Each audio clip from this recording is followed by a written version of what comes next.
As many people already know, Attack on Titan is a very popular anime and manga series, and I mean, one of the best-selling manga out there. Well, thing is that while it's very popular, the Puritan media says that it supports fascism. I mean, this is absolutely ridiculous. Hey, what is going on, everybody? How are you all doing today? I hope you all are having a wonderful and fantastic day today, and if not, hopefully you all will have a better tomorrow. So, the Puritan media and Twitter Puritans are still continuing to go after Attack on Titan and anime. And, they pick a very popular series, of course, because they know that they're going to be able to get clicks off of it. And, of course, continue to go after us anime fans by stating that we are Istrophobic. Right? So, of course, there's this article by Polygon that seems to have really stirred the pot. And many other outlets also took notice, and they started doing the same thing, which we're going to look at a bunch of headlines. Also, let's take a look at what they were saying on the Twitter. So one person had compiled a bunch of tweets, and they stated, "Turns out I missed the story arc where Hitler genocides the Titans."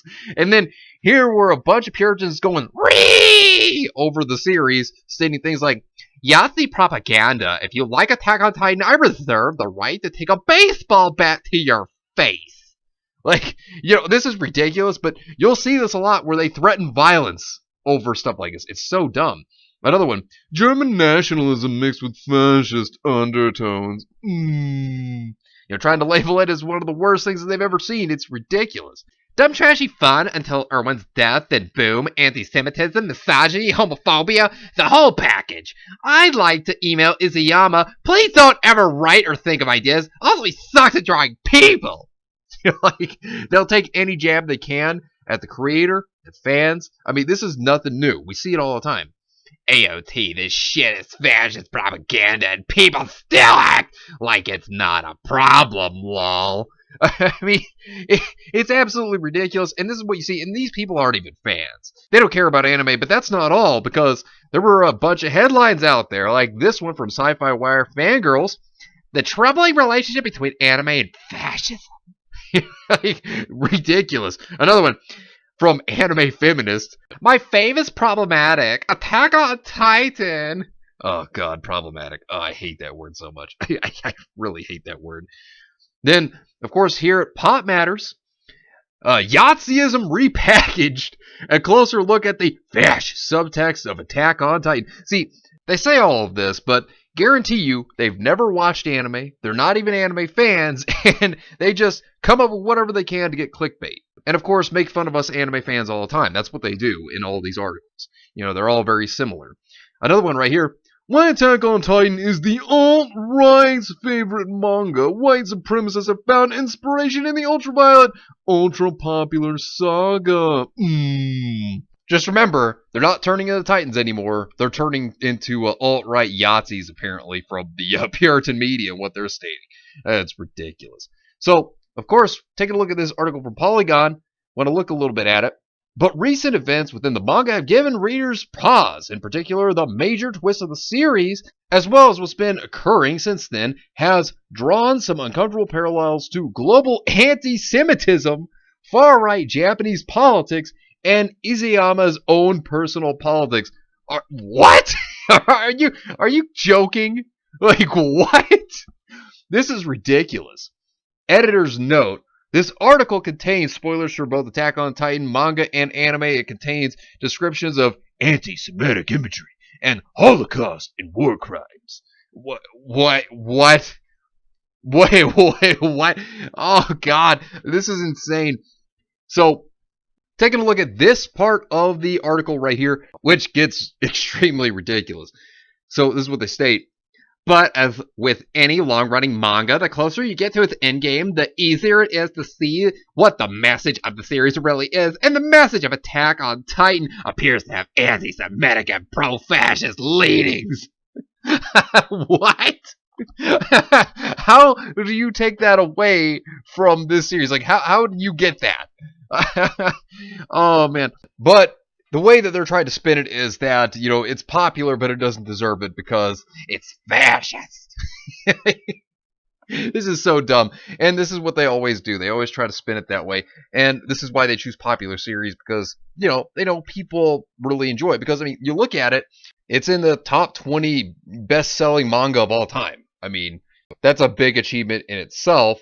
And, which, in fact, it's actually about to come to a close. So, manga-wise it is. It's about to actually come to its end. And then, of course, the fourth season of the anime as well. So, yeah, I mean, the series is just about wrapped up. And, of course, the media still goes after it. Of course, they still attack it. And, of course, when you have websites like Sci-Fi Wire that had fangirls, which they just pulled the plug on that last week. I mean, it was just so bad. And so they took it down. And of course, having articles like this, the troubling relationship between anime and fascism, goes to show why they would pull the plug on this. And, they do the typical thing that every other Puritan website does when they attack anime. And they even went after Girls und Panzer. Now, Girls und Panzer is one of my favorites. And this is dumb. Like, the stupid stuff they even say here, it is one of the most ridiculous things that I've ever heard. I mean, it's really bad. Okay, so this is what they had to say when it comes to Girls und Panzer. It's bad enough when these blonde-haired, blue-eyed Nordic feature characters are pardoned out. It's even worse when these themes are packaged alongside overly cute moe girls. Girls und Panzer is one of my personal favorite anime series. It depicts an alternate world where simulated tank warfare is a treasured sport for young women, and high school girls participate in a multinational competition to destroy each other in sham combat. It subverts the idea of a masculine military, but the ragtag high school group, the one you're supposed to root for, uses a Panzer IV, a World War II era German armored tank. These tanks used to trundle across the fields of Europe, vanquishing everything in their paths, and the dissonance between the tank blowing stuff up while being piloted by a group of cute girls is at one delightfully empowering and oddly disturbing. I still enjoy the heck out of it because the female friendships resonate with me, as does the blowing stuff up. What's the problem with using a Panzer IV? I want to ask you that. And they don't even just use German tanks. They also use tanks from around the world. It's not even just German tanks, okay? I just want to bring that up. Which I found to be absolutely ridiculous because what's wrong with a German tank? What's wrong with any tank for that matter? I mean, seriously, it's really dumb. It's really dumb in my opinion. And that anime also teaches you about tanks. It gives you a lot of knowledge on multiple different tanks from each country. In fact, I really liked it. And, I have to say, if you didn't know things about tanks before, it'll teach you a lot about them. I mean, I definitely highly recommend Girls und Panzer, but that's just me. But they also went after Food Wars. Now, let's take a look at what they had to say here. Is this issue solely in the realm of military anime? Nope.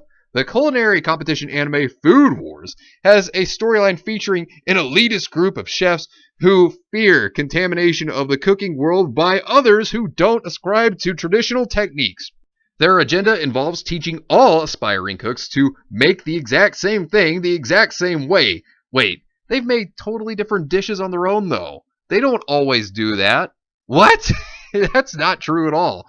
Without wiggle room for innovation. Yes, Food Wars depicts fascist foodies. Wait, what? What? Food?